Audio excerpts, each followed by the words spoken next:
Hey, hey, hey, this is Kimberly here, and I want to welcome you back to another episode of the Made to Inspire podcast. I am here with my awesome and amazing co-host, Misty Kerrigan. Hey, Misty. Hey, Kimberly. It is summer. It is hot. We're out there doing our thing. We've been podcasting summer stuff for the last few weeks because we're in I'd say almost past it. You know, they think 4th of July is midsummer. Yes. So we're a few weeks past it, but we both had an amazing conversation and we made the joke that I wish we could record these because we were getting a lot of lessons from it. And they were like, oh yeah, we have a podcast. We should be recording these. And this used to be one of the subjects that scared me the most. Yeah. And I know you gave me personally some few pointers that have been working. But as I hone in and we go deeper in this conversation, here's a hint, it's about networking and nurturing. We're finding that this summer, especially, everything that we've been talking about and the kind of Kimberly rules of networking have been laying out and playing out. And now we're getting deeper connections and even projecting us further in our businesses.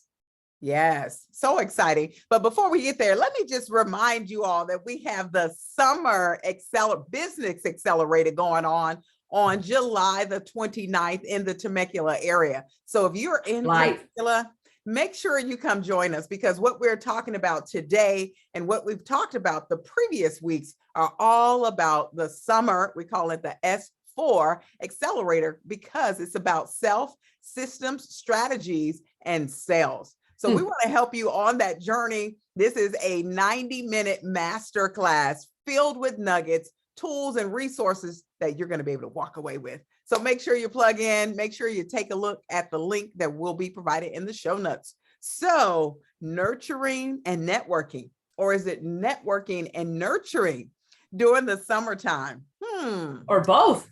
Yes, it is both, certainly. So we're super excited because here's the truth. We've been on lockdown for a couple of years now that we've been released and people are freely moving. There's a lot of conversation going on. There are people that are hungry for engagement, people that are hungry to really nurture some relationships, get their businesses moving and going forward as we go into this marketplace. So as we thought about this and talked about this, we thought, let's bring it to our audience. We know that you all are emerging leaders, entrepreneurs, executives on your journey to greatness. And what better tool to have in your tool belt is something to help you network better.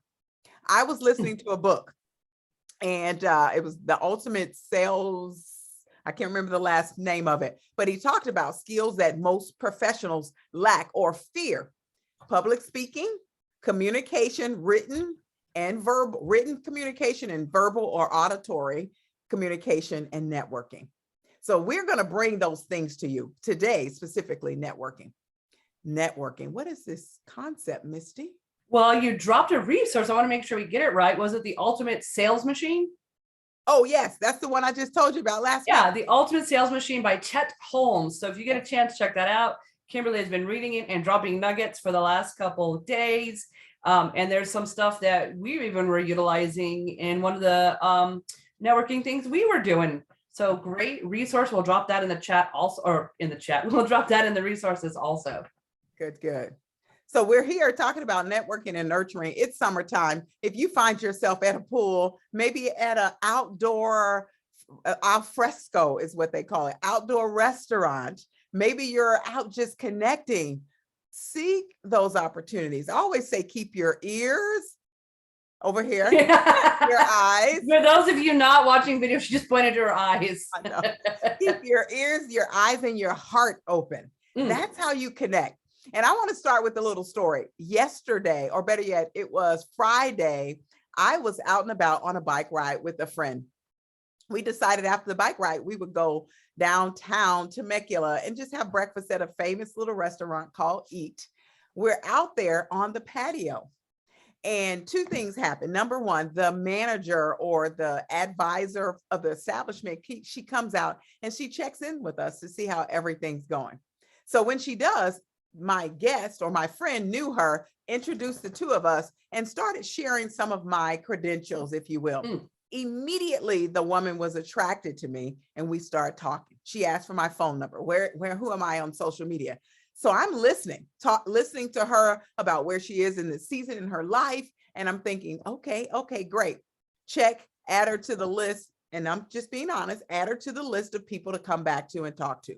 At the same note, there's about 6 people at a table right next to us who are visiting from Texas. And the only reason we know is because they chime in and they ask the question like, oh, so you all rode around Temecula on your bikes? Yes. Little did I know she's an author, she's an entrepreneur and seeking help. She shared those things, but I was listening. So right there in this small little setting with my workout clothes on, there's 2 opportunities, 2 individuals right there, right now that I'm networking with. And guess what? I've already sent communication to start the nurturing process. Notice I didn't say one time, it's a process. It's a little quick story to get us started to really thinking about what this whole concept is. So Misty, tell me more about networking and nurturing. So a lot of the things that we talked about in previous episodes and in some of our trainings is being 2 most important things. You're authentically you and you know who you help. That's right.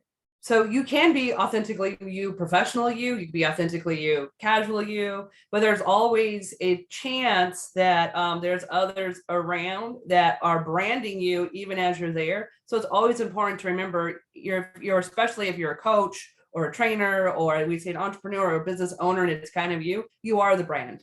So there really is no time that you're not quote unquote professionally you, right? You really have to be in that sense that everything you're doing, people are perceiving, as you said yesterday, Kimberly, receiving and perceiving you. So when we talked about it, even if we are going out to a networking event or if we're going out to a barbecue, there doesn't have to be a difference. The only difference is what we perceive it to be if we're following some of the things that we do, which is who I authentically am, what does my business do? Mm-hmm. And we have some of the rules in place that we still call skills in place that we practice. And it was funny because we were at a specific networking event and we were speed networking, and we both were doing different skill set levels, but you had a really good one that you shared. And I'm like, well, why didn't you share it with me? And you said, because I was zoned out.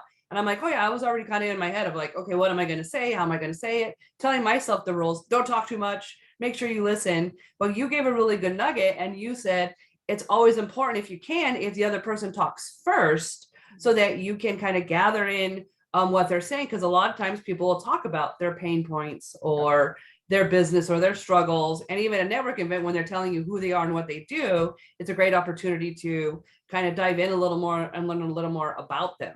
That's right. And so that was one of the things is, especially if you're an entrepreneur like us and you have more than one business, or you have more than one skill set, or you even have a side hustle, or maybe you could be in a career, but maybe you also are promoting other things outside that career, like a direct marketing company. So those are the things. So always know is that if you are dual in your head, it's easier to, instead of overwhelming someone, learn a little bit about them and then lead that conversation with questions. Only holding possession, less of the time letting them hold possession of the conversation most of the time when you're first engaged in meeting someone.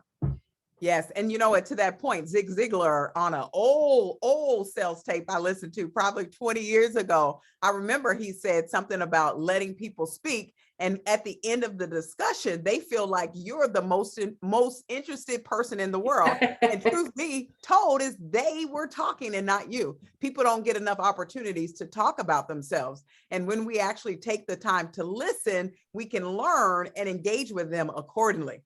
2 things I think about right now. Stephen Covey said it so well in his book, The 7 Habits of Highly Effective People, is to seek to understand, then to be understood. Seek to understand, then to be understood. When we, again, as Misty showed in that networking example last week, I said, let them talk first. Understand who they are, where they are, what they do. And then you come back. And as you share a little bit about who you are, talk about how you may be able to help them with your product, service, or business. It's a tremendous opportunity. But when we go in first, we don't give ourselves the chance to do anything but listen on the back end. So I love that. The second thing I think about, and I said it, is to be interested, not interesting.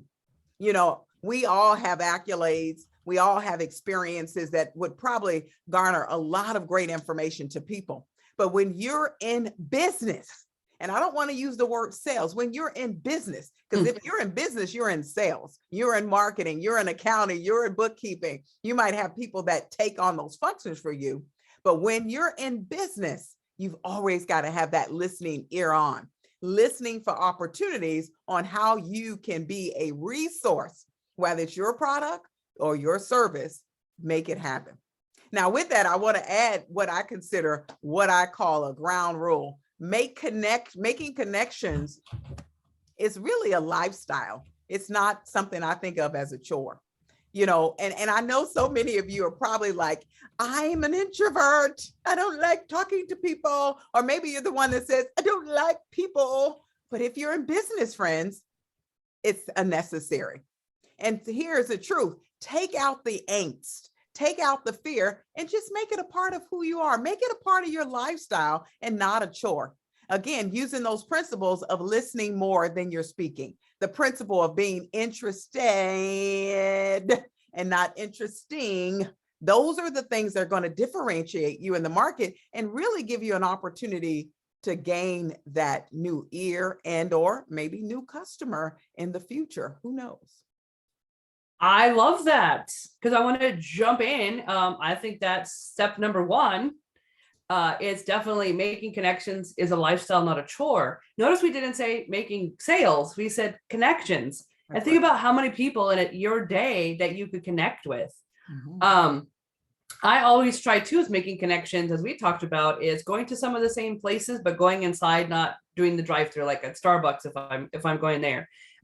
Getting to know people, that a waitress that comes up, or a waiter, or the barista. Hi, how are you today, Bob? What's your name? I know Kimberly has a amazing and I say annoying habit, because it's one of my pet peeves, and that she always says names all the time, even when she knows me.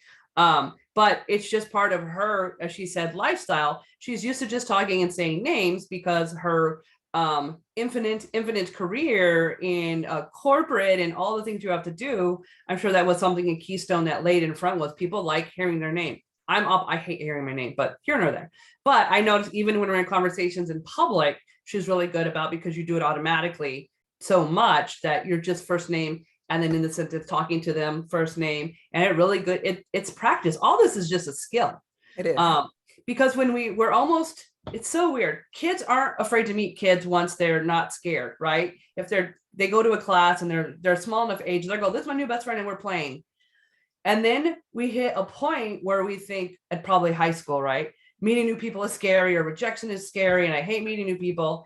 And all it is a mindset. I went to a networking event and Kimberly was supposed to go, so I was excited. And last minute she didn't. She knows I hate these things and sense. So when I get there, I feel like I'm at a bar trying to pick up on people, and I'm already getting married. I'm like, this is why I'm getting married. I don't want to be single, walking around like, hey. And then I remembered it's a skill, and I could just learn about people in this room and what they do. I don't have to sell myself. It's first time meeting, first time in this sort of networking group. And so I did. I grabbed a drink and I walked around and I said, how do you impact the world? And I engaged in some amazing conversations about what people were interested in. And it was a lot easier than trying to be there and trying to be like, I Misty, do you want to buy this? Right. And I'll tell you, if you did that, that's so unattractive. That would be the first thing I see and run away from you. And I think people who are in business and who are in sales, whether they're in a traditional organization or a direct marketing company, and they come and throw up on you, that is the least attractive thing that I want to see. That tells me that they don't have the skill set for networking. They don't. And I say that to you all. So if you are currently throwing up on people or immediately pushing your sale or your product in their face, stop it. Right now, stop it. Because in order to be effective, guys, there is a relationship building process that must take place. And now it doesn't have to be a 10-year relationship. It depends. Can be. Because everybody is different. Some people you may connect with right away, and that second conversation you're able to breach the conversation and start talking about sales or your product or service. It varies, but not on the first time. It's almost like the first time you meet someone and they say, will you marry me? Nah, more than likely you're running. You're like, something's wrong with this person. They're off. And we want to think about the same thing when it comes to the process of networking and nurturing. That's why the word nurturing has come into place. So many organizations and businesses recognize that it takes more than one interaction. They're saying 7 to 12 interactions before you actually get the sale. 7 to 12 touches, meaning text, phone, email, different, whatever it is. It's more than one. So stop trying to do it on the first time. And I say that with whole heart. Even though it may be in the back of your head, just say to yourself, slow down, Padawan. I don't know if I said that right, but slow down. It's coming. It's coming with due time, and it requires work. It requires what we call number 2 is being intentional and prepared, knowing that you're going into an environment. Now, here's a great thing, knowing that you're going into an environment. Now, of course, if it's a networking event, it's a company function, maybe it's something, a chamber meeting, opportunities are going to exist. But here's where number 1 comes into play, knowing that it's a lifestyle and not a chore. For me, it's going into a grocery store, going into a restaurant, hanging out at the beach, at the pool, on a bike ride, anywhere is an opportunity to network and nurture. Now, how you work that situation will depend. If you're listening, I believe people will always tell you where their needs exist. You don't have to sell or say anything. You just listen. Ask the right questions. That is another thing, especially if you know you're leading on to something, asking the right questions, super duper important. So when you know that you're doing things with intentionality and preparation, being you're started practicing your networking game. You're not just going in on the fly like, hi, I'm Jenny Brown and I'm here and I have a telephone to sell you. No, you're taking time to practice, practicing who you are, practicing your elevator pitch. We talked about that in the previous show. Now, when they ask you what you do, you want to be ready to speak on the fly so they know who you are and what you do. But again, let them speak first, listen, and then bring it back to them in their conversation, in your conversation. Yep, that's it, Misty. Just taking notes. So when you talk about being intentional and prepared, I have learned that having some questions, having some pre-questions that you always have or that you get in a habit of asking. Now the questions, it's fun questions that you are actually interested in. This is a quote unquote tactic. This really is a skill. And one of the first things when you meet someone, if you can be somewhat memorable in a good way and not in a crazy way, like Kimberly was saying, it really helps out. So what I've been doing lately, and I think I've been to 4 events in the last 2 weeks, I've been trying on questions that light up me. And if I'm energetic, vibrant about the question, you should see the person engaged in it. And so whatever I've met an owner of a winery, I've met a solar guy, and I met a lady that owns some flower shops. And so the question always fits. I say, what possessed you and to decide to open up a shop that sold flowers? What possessed you to, I would love to hear how one becomes owner of a winery. And so it really is, that's who I am authentically, is curious, like that kid, right? Like, well, why? Well, why? And so asking that question, people start to engage because 1, they get to talk about themselves. And 2, sometimes I've asked a question they've never been asked before. So no one's ever asked me that. And then if they're really thinking about it, we now have this connection. And like we said in the beginning, it ties back to, they get to talk about themselves and they remember me from being that person that asked them a question that no one's ever asked them before. Even sometimes when I'm at a mixer and I don't say, what do you do? I say, how do you impact the world? I hear, that's good. Or like, oh, I've never heard that. And that's what I want. I don't want to be a robot. That's not who I am authentically. I do know I need some, still working on those skills. But what helps me not be throwing up on people or, as we're going to tell you about later, pouncing on them with excitement, is they're really having that preparedness of, I have these amazing questions. And if I'm interested enough to want to promote something I have to this person, then I damn sure should be interested enough in that person as a person. And I think that could be a good line, because nowadays people don't want sales. This Right. new generation coming up, these new companies that are switching over, that the old companies that are switching to new things, is people want relationships. They want a customer journey with you. They don't want a one and done. It's so funny because everything does relate back to dating. They don't want a one night stand.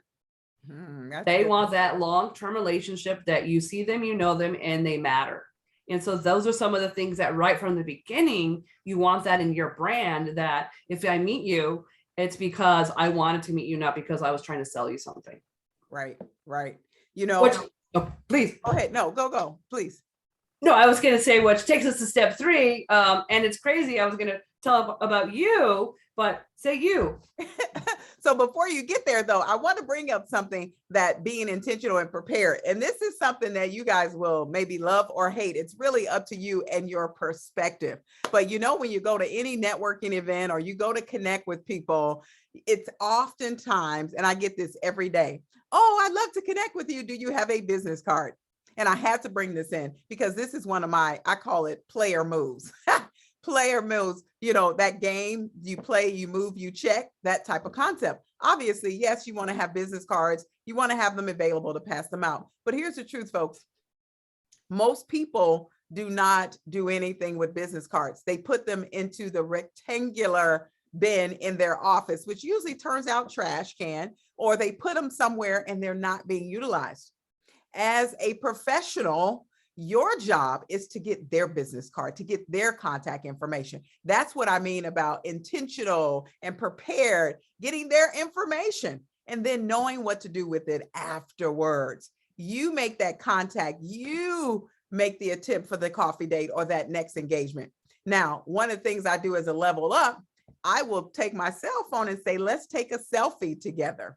This is a classic thing that I do all the time. I take that selfie so that when I do text them or email them, I have that picture to remind them that, hey, it was me. Remember, we took this great picture together. What a great time meeting you. I really enjoyed our time together. Let's connect in the future. That's intentional. That's being practical. That's being prepared. And even though, yes, you want business cards, the truth is you want to get their business card if you are serious about taking that relationship to the next level. I can show you right here. I'm sitting at a desk with business cards of people that I've collected over time that I make connections with, and I reach out to them afterwards. Now, if we're at the pool, it doesn't happen. And I just had that happen to me the other day. I went to the pool to meet a client. She worked at water aerobics. I did laps afterwards. Her and I took a picture, but there were 2 other people in the pool, and just me casually started talking to a lady. And before you know it, we're in long dialogue conversation. We've already texted at least 10 to 12 times. In fact, she just texted me as I'm recording this message right now. So not only did I quote unquote network or connect with her, but we're nurturing in that relationship. That again is intentional, prepared. I didn't have a card. She didn't have a card. We're at the pool, but we exchanged numbers. And I got her number. I followed up immediately with the picture from the pool saying, I loved meeting you. Let's connect. Which brings us to step number 3. What I want to add to that too is that business cards back in the day, when there was kind of just not a lot of businesses that sprouted out. There was no coaching, there was no services, there was no people that were in these very niche sort of things. So business cards were like, this is my bug man. Oh, I need taxes. This is my tax person. So people would save them and throw them in. The kids, if you're listening, it's called a Rolodex. And they would be in this machine and they would file you under, because remember, there was no computers. There was just business cards. So that was and they even have a term calling card.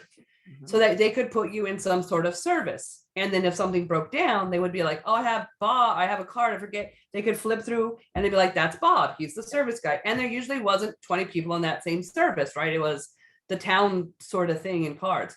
And over evolution, as technology hit, and as now we have what we have now, you still have people holding on to like, well, I have to have business cards. And I'm not saying you shouldn't, but I'm saying is you should track your touch points and how people find you. So someone calling you off your business card, when's the last time that happened? And you might be in an industry where they are, and that's great, and continue that. But as for our industry, especially when I do coaching, and or training, it definitely is the how do you like to be connected with best? And I've had people tell me, oh, find me on social media. I'm in my DMs all the time. And I'm like, I'm not, but I'll be in your DMs with permission, right? Or they say, oh, let me just give you my number. Or as Kimberly said, I've seen more people super excited to be like, this is a great idea. Let's take a picture. And then she casually is all, where do I send it? She doesn't say, give me your number, because that's creepy. She doesn't say, what's your email? She doesn't direct it. She just says, where would you like me to send this? And they've said both ways, send it to my email, or I'll just drop it, airdrop it, or here's my phone number. But that's a great thing because they're still in control. In the sense you're leading, but they're in control. So that's when you're doing all these nurturing, is you want to lead and let them have control so they don't feel pressure. They just feel connection. And they really enjoy that you're doing them something, right? Doing them a favor. I heard from the top 10 business coaches in the nation, Bill Walsh always says too, is do not hand out business cards. And Kimberly, I know you do this, hand out gift cards, AKA the back of your business card is some sort of gift. It is a free trial with this code. It's a free product, or it's a introductory price, whatever it is, because no one throws away a gift. So if they have your card and you flip it over and you'd be like, it's 15% off, or it's, hey, the first two are a trial, come see this, they'll hold on to it because they're like, oh, it's now a gift card, not a business card. Absolutely. So there's different ways to utilize your cards, but you really have to understand your niche and your customer and utilize them. Not everyone's going to have the same journey in the different industries. That's good. That's good. So when we go on to the next process or step, if you will, think about once you've gone through this, you've networked, you've made the connection. I believe it's so important to recognize, as I mentioned before, it doesn't happen in one interaction. You don't save the world. You don't cure the world ills. It takes time. And so that next point is to be patient. Be patient and take the time to nurture the relationship. Remember, 7 to 12 interactions, touches before someone will say yes. Sometimes it takes 7 to 10 presentations, 7 to 10. And you think about that. Most people say, that's too much. I don't have time for that. But you know what? If you walk away, you leave money on the table. We have so many choices. And we talked about this in a previous podcast about this whole concept of sales and the follow-up, how important the follow-up is. That's where the fortune is. And right now we're talking about nurturing, which is AKA the follow-up process. If you're in business, you should develop your nurturing series, your follow-up series. Also consider your customer journey so you know what you're doing when you're doing. If you have a CRM, which is a customer relationship management software, Misty mentioned the old school Rolodex, and I still have one. And then how things transition to maybe a spreadsheet. But now we have CRMs, we have apps where we can interact. And every time we touch a customer, we're keeping note of that. But if you know that, you're writing in there. And depending on your business model and what you're doing, you can walk them through that process. And I think Misty and I, maybe we should come back with another show we've talked about the dance, which includes the customer journey, but really getting deeper into that, what that looks like for you. Follow-up number 1, after you've sent that email. Follow-up number 2, maybe it's a phone call. Follow-up number 3, it's a gift in the mail. Follow-up number 4, it's an email. So thinking about what that looks like for you. And I'm giving you a little sneak peek on what's going to be inside of our S4 Summer Business Accelerator course, because we're getting deep. We're going on the granular level to help you really turn things around in your business. And when I say turn them around, that is not to imply that they're not going well. That's to imply that they're going to go up further. We're passionate about helping people level up. And that's why we bring these principles and concepts to you to help you do just that. So remember, we have to be patient and take time in the nurturing process. We do not want to pounce on people. Patient people don't pounce. And even before the call, I looked it up to look up the definition of pounce. And I thought, you know what, let me see. And it talks about how a lion slowly looks at its prey. And then all of a sudden it pounces with speed and power. And it shows up right there in their face, ready to take them out. Nope. That's not what we're doing here. That's not what we're talking about here. We're here to encourage you to make the connections. Make it a lifestyle, not a chore. Be intentional, be prepared, and then be patient. Just like the animals in the safari, they're patiently waiting, but we're not pouncing.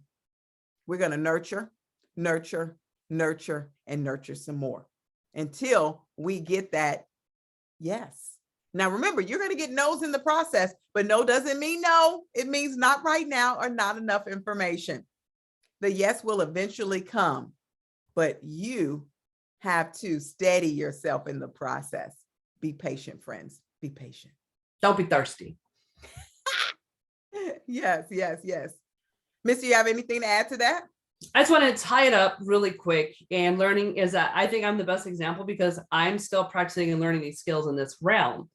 And so when you follow it as a skill, the funniest thing is I don't like, quote unquote, selling people, but I also don't want to scare people away in the sense by not having the skillfulness to help them see the benefit or how what I do or what we do can help. So we kind of breezed over it, but I want to kind of be more concrete about it. And you said it, and I want to say it one more time because it's helping me the most is practice with someone, practice and get feedback. I even sat with you, Kimberly, the other day and was like, I want to help these people. And how can I approach them in the help? And it wasn't a, how do I get them? What's the tactic to have them? It legit was, I want to help them. And I don't want to, knowing myself, because we swat ourselves all the time. But I know one of my weaknesses is when I get excited, I overtalk. So if I'm excited that I might have a chance to help you, I'm going to overtalk. And I'm working on not over talking. So we just practice approaches, and Kimberly role played with me and we went through some stuff and we had some approaches. And the one thing I think people don't do enough, especially if they're new or have a partner, or if you are direct marketing, is shut up. Shut up and get them to the person that could talk about this in their sleep, who loves and who's been doing the thing longer than you. And they were so good. They're why you wanted to eat the products or be part of it. And I know we don't do that enough, but from what I'm learning is, and in every opportunity I have, when I say, I know someone, let me connect you, that's authentically trying to get them the help. And if you switched your mindset to that, then you're going to be helping people. I love when people want to help me. And if that's truly what I want to do, and I don't know enough about it yet, or I'm not the expert on that realm of it, I just was listening really well. That was the whole key thing in this whole is nurture the system. I can nurture the system, but if in that moment I really hear something and I want to connect with it, connect them with someone in your realm who knows more. Yes. Yes, that's powerful because I think it says a couple of things, Misty, to that point that you really want to help them. And it also says, you know what, I'm fairly new in this area without saying that, saying, hey, I know someone who's super duper passionate, or maybe someone that you can connect to or relate to, or someone that has similar skill set, vision, values. I think that's super duper important. And I love that. And we should not be afraid to do that. Because guess what? We all have our skills, gifts, and talents, and we want to use them accordingly. Now, I know for you mentioned your weakness is over talking. Mine is I get so excited. I'm so excited. And that's naturally me as a person. So I have to back myself away from the car and go, okay, especially if it's someone on the opposite realm of me.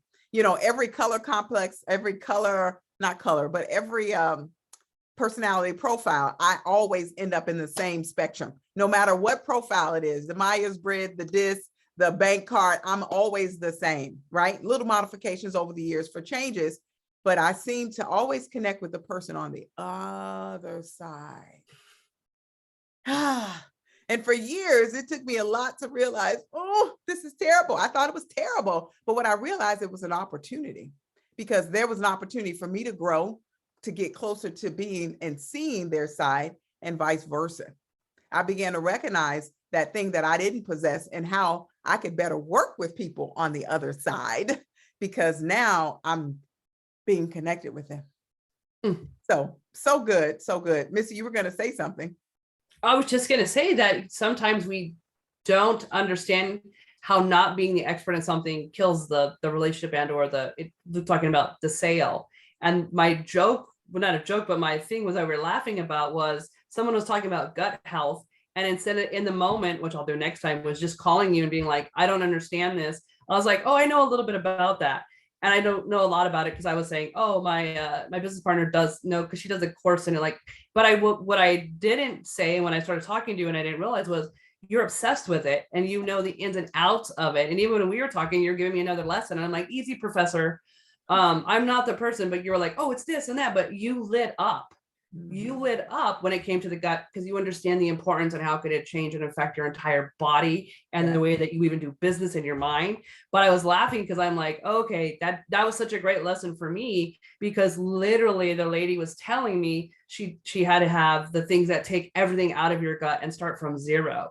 And I just in the moment didn't think call you. But when I was telling you about it, you talked to me for 15 minutes about the gut. And so that's the thing I want to say is if you are not the expert and you know the expert, connect with the expert. And because in the end, if I was connected to, let me get her the help she needs the fastest because she's in pain and that's crappy, was understanding, but I didn't connect it until I was telling you what I didn't do. And then you went right into the dissertation of the gut. And I'm like, oh yeah, she knows it and she loves it. She would be the best. And so I am setting up this conversation later in the week. But that was the funny part is even though I missed that one opportunity I wanted to end with, I created another one. You did. So don't beat yourself up, just review and think, okay, if I need to re-come in, then that's what I'm going to do because I have something that will help and I know it'll help. And I want the no. I want them to tell me no. I don't want to tell myself no in my own head if I know it could help them. That's right. I love that because connecting them with someone else, that's a part of the networking process. That is a part of being resourceful and recognizing the need as you go forth in your business. I am super, super excited about this topic, something I've lived out for over 20 years and excited that we can bring this to you today as you go through your summer. Summer is here, you're in the midst of it, and you're out there enjoying that family time, but at the same time, thinking about what you need in your business. And it is certainly important to network and nurture and network. And as we say every single week here on the Made to Inspire podcast, there's something out there waiting for you. Now go out and meet them and get it. Yeah.